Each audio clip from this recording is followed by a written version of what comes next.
everyone, this is Ryan Hoyme, aka Massage Nerd, and today we have Dr. Doreste today. Hi. Hi. Thanks for having me. So you're from cranialrelease.com then? CranialRelease.com is my website. Cranial Release Technique is the name of the work and is the name of the company. Okay. So you're a chiropractor then? I am a chiropractor. Okay. And then where are you based out of then? In New York City. New York City? Okay. So you kind of got the accent going and stuff. What accent? Yeah. So what's the main, how'd you come up with the cranial release technique then? I graduated from New York Chiropractic College in 1985. And about 13 years later, I realized that I was missing something and I didn't feel that it was in the spine. And I knew inherently it was in the cranium. And I started looking at different cranial techniques. I did some work with an osteopath from the UK. And I came back in 2005, kind of went back to the drawing board and came up with cranial release technique. And basically all cranial work is based on the work of Dr. Sutherland. He was the originator of cranial work back in the early 1900s. Yep. He's an osteopath. And he was really, I have my model here, he was the first one to look at a cranium and ask the question, well, if the purpose of the cranium is to protect the brain, why would there be 22 bones that never fuse together? And he couldn't let go of that idea, why 22, why 22? Asked all his instructors, went back into the anatomy text, and no one spoke about the suture or the beveled sort of joints between each one of the bones. And in his own writing, about 3 months later, he sees a fish swimming in his mind's eye. Sees the gills of the fish opening and closing, and came up with the concept that maybe the reason why those cranial bones don't fuse is because they need to move. And then he started doing some experiments on himself and on his patients, and lo and behold, it was really 1940 when he announced to the world what he was doing. Did he do something with a leather helmet too or something? Or he did. I have seen pictures of him putting on, at that time was a football helmet because they were made of leather. And putting different sort of clamp devices on his own cranium to sort of experiment with himself before he did any experimental work with patients. And lo and behold, he found that if the cranial bones are not aligned right and not breathing properly, then nothing's going to work right within the entire body. And now, the only thing I do with a client, a patient, is cranial release, and it takes all of a minute to do. It's a global technique. It affects everything, whether it's an extremity problem, whether it's a sports-related problem, whether it's an organic problem, whether it's a hormonal issue. You are sort of rebooting the whole central nervous system as if it's a computer, restarting the whole system with cranial release. And that then allows the entire physiology of the patient to function at a higher level. Can this be incorporated into other treatments then too? Absolutely, yeah. It fits in and it combines well with any other technique, or it can be used as a standalone. So I have especially a lot of massage therapists that are using it in conjunction with myofascial release, reflexology, Swedish, shiatsu, all the different techniques.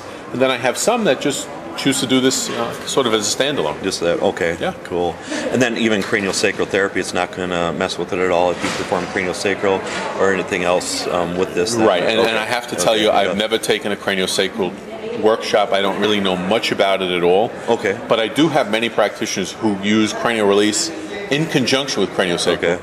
And to my understanding, there's no contraindications of any sort. Okay, cool. So everything's cranial release sort of enhances everything else you're going to do with the client. Okay. And then you teach workshops in this then too, all over the United States? Okay. All over the U.S., but primarily in Florida and Arizona. And people ask why. I said, because my wife likes the hot weather. So you're whipped. Yeah. But the truth of the matter is, when I first came up with this seminar in 2005, for sure I thought my target market, the people that would be most interested would be chiropractors. And when I went to all the chiropractic conventions and did the lectures, they were very interested. But what I kept hearing over and over is, I'd like to do it, but I just bought a new laser. I'd like to do it, but I just bought a new $100,000 special table. I'd like to do it, but I'm into this. I'd like to do it, but I'm into that. And they really weren't excited about another, so to speak, hands-on technique. My wife had gone to massage school in New York, the Swedish Institute. That's a famous one, isn't it? That's a pretty good school as far as I know. Yeah. And she had 2 semesters of craniosacral. And she had some books that spoke about Sutherland. So I said, well, gee, maybe the massage therapist would be interested in what I have to say with cranial release, especially since it only takes a minute.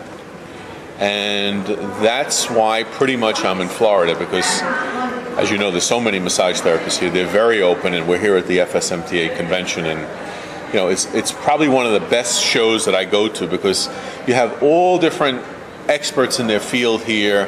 Nobody's stepping on somebody else's toes. You know, this is what I do, this is what you do. And we all work together for the benefit of the patient, and that's what cranial release is all about. Yep, exactly. So what's the next on your horizon for this then? The next on my horizon is to, in all senses of the word, taking it global. Okay. So right now we have practitioners in Canada, in the US, in Mexico, in Curacao, in Israel, in the UK, in Spain. And, you know, I get requests all the time. You know, do you have a practitioner? I live in Moscow. No, I don't. Do you have a practitioner? I live in Johannesburg, South Africa. No, I don't. I have one in Australia now. So what I'm doing now is finding my students that are very committed to the work to then go out, maybe back to their home country or back to their state, even in the U.S., because I can't be everywhere. Yeah. And sort of not franchise the work, but in a way have a special teaching agreement with people that they can go back to wherever they're from, or whatever they like to go to Italy, go to France, go to Germany, and to teach this work, because I'm getting requests from practitioners and patients all over the world, and we just don't have enough people to do it. Yeah, so you're globally unknown. Globally unknown right now, for the moment. And I tell my students, there are 400 of us on the planet that do this work. Okay. Only 400. So. Okay. And I would say 250 are probably here in Florida. Wow. And again, the state of Florida has 25 million people, so this is a huge population for massage therapists too, isn't it? It's one of the largest. Huge population for massage therapists. Yeah. Huge population for just citizens. I mean, you know, Florida is one of the most populated states. And, you know, there's 8 billion people on the planet. Do the clients and patients kind of go down some in the summer just because of the snowbirds? I mean, or they would actually go up north and stuff during that time, or for the practitioners here in Florida? Yeah. Well, I guess to some extent. I mean, look, if you're from Minnesota, if you're from New York, Minnesota, Michigan, you know, you want to be home in the summer, because the summer here can be a little brutal, as you know, right? So, I mean, I'm pretty much a snowbird. I spend my winters here for the most part. But one of the things my students tell me is, now that they're using cranial release, sure, some people are going to go home for the summer, but now they have a whole different concept of practice, because the real key with cranial release is helping people deal with stress. Okay. And everyone's under stress. So everyone that you know, everyone that you see, is now a potential client with cranial release. Oh, everybody. Everybody. So even even if a good portion of your practice goes home for the summer, there's still so many people. You know, the person at Starbucks, the person at McDonald's, the person at 7-Eleven, the person that that delivers your mail, they're all under tremendous stress, and cranial release balances the brain hemispheres, which balances the body. And what causes the brain hemispheres to come out of balance, research has shown, is stress. Constant, chronic, low-level stress that we are all under every day, whether you're aware of it or not. And aren't a lot of ER visits and stuff stress-related too? Could be and stuff. So, sure. A lot of people think they're having a heart attack. It's a panic attack. Yeah. It's stress. Yeah. It's all stress-related. Yeah. The world that we live in now, I mean, look at you. I mean, you know, all the videos you do, all the technology you have set up. I mean, the world is moving faster and faster, and we're not going to go backwards. No. It's going to keep getting faster and faster. No way, You know, the husband and wife that are my webmasters for my website, they're IT professionals. This is what they do for a living. This is what they went to school for. They tell me they're 3 years behind the technology, and this is what they do full time. So what about you and I, that are kind of casual users? You know, you go on the cell phone, you know, and it's just going to get faster and faster and faster. Yeah. And the need for things to calm people down and bring people back into balance, massage, chiropractic, acupuncture, cranial release, meditation, music therapy, I mean, all these different things are wonderful things to kind of bring us back to calm, so that we can, you know, live a nice, happy, balanced life. And have you thought about anything with online? Because online stuff is now the buzz with education. Online and stuff, is the buzz, Yeah. and the only issue I have with online is my work is hands-on. So I can do sort of an intro seminar online. Okay. I can do webinars about the work online, but to learn the work, you have to be in the classroom with me or one of my instructors. That's the only way to do it. It's hands-on. I can't teach you from a computer. And on that note, one of the nice things about my work that I keep hearing over and over from my students, which is why I don't change my recipe. You know, when you know how to make a cake, you don't mix with the formula. Yep. So my classes are never more than 12 students at a time. Okay. Limited to 12. And that's it. Because when you leave on that third day, fourth day actually, it's 3.5 days. Normally we finish Sunday at 12 o'clock. Okay. We start on Thursday. When you leave on Sunday, you're ready to go. Money back guarantee, you're ready to go. And in that 3.5 days, you learned the concept, the anatomy and physiology behind cranial release. You learned how to apply the technique. You learned how to market the technique. Well, that's a big thing. Yeah. Sure. People need help with the Absolutely. marketing and stuff. So yeah. You learn the adult version. You learn the pediatric version. How do you do this to newborn and children? You know, right after delivery. The earlier, the better. To get to them with cranial release is the best. Yeah. Somebody's in a wheelchair. You learn how to do it in a seated position. Grandma's in the hospital or a nursing home. You have to go in there, and you know there's tubes and IVs. There's a way to do that too. So you can address the patient in whatever situation they're in. And again, the beauty of cranial release, it takes all of a minute. Yeah. And do you do any seminars in different languages then? I don't at the moment. Okay. I do speak Spanish pretty good. Okay. My wife is from Peru. We are considering doing some things in certainly Latin America and Spanish-speaking countries throughout the world. Okay. But I do have people that are interested in teaching, again, back in Poland, back in Germany, in Russia. So we would have to translate all the work into their language, obviously. Yep. But I see that happening in a matter of time. I've heard some national instructors here in the United States go to other countries, but then they have to hire an interpreter basically to those places. Sure. So rather, excuse me, rather than do that, I'd rather have I have, as a matter of fact, I just had 3 students from Germany that are now living here, but go back and forth all the time. So they're very interested in becoming an instructor, and most Germans speak very good English, so I don't think we'd have to translate the work, except when they're there, some words may not translate well, so it's good to have someone that speaks the language. Yep.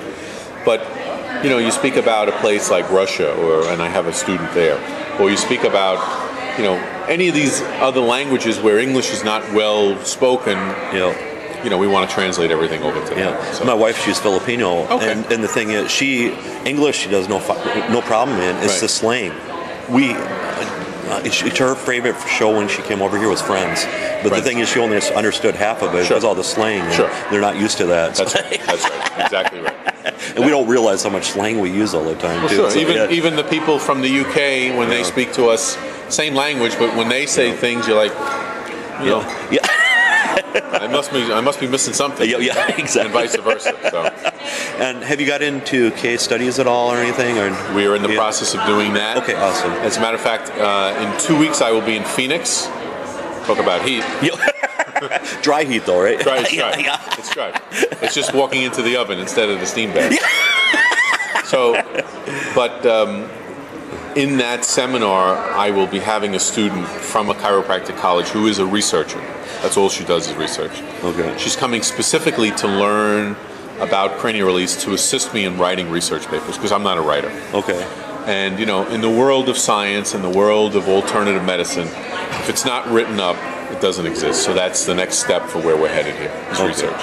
Okay, perfect. So the best way to get a hold of you would be what? Best way is to go to my website, which is cranialrelease.com. Okay. There's a list of all my seminars, my phone number's there, and emails there, and that's the best way to do it. And I look forward to meeting some of your students down the road, and I also have plenty of videos on my website also. Okay. And if I could say one thing in passing, we just had a fabulous endorsement by a name that you and maybe a lot of people will know, and that's Wayne Dyer. Yeah, definitely. He got worked on by a student of mine, and it just absolutely changed his world. And he went back to Hawaii, where he lives, and he suggested to his chiropractor that he should look into cranial release. and Dr. Sargent, who's his chiropractor, came to Phoenix, learned the work, and basically now, wherever Wayne Dyer goes, he's talking about cranial release, and that's a fabulous endorsement. Oh, huge. For anybody. Yeah, absolutely. So, you know, everybody says, well, you're an overnight success. Well, it's 5 years of been on the road and pounding away, and that's the only way to do it. Yep. You know, right now, until the word gets out. Yeah, definitely. All right. Well, thank you very much. You're welcome. Thank you very much for the opportunity. Thanks. You got Thanks, guys. Okay. Very good. Yeah. Awesome. Good. Yeah. So I'm going to, I'll email you some videos. Okay, yep. And this will be on your website? Yep. So my YouTube channel and stuff like that. I'm a subscriber, so I see all your videos. Yep. So, and what I'll do is in the description, the first thing will be cranialrelease.com and stuff like that. So it's direct. And everything's on my website. Yep. So if you need to take Yep. And the only thing I can't use is anything that's copyrighted music or anything. So I don't think you have any of that stuff. No. Yep. And you could use anything you want. Use my logo, whatever. You have my permission. Perfect. Thank you. Thank you, Ron. Thanks.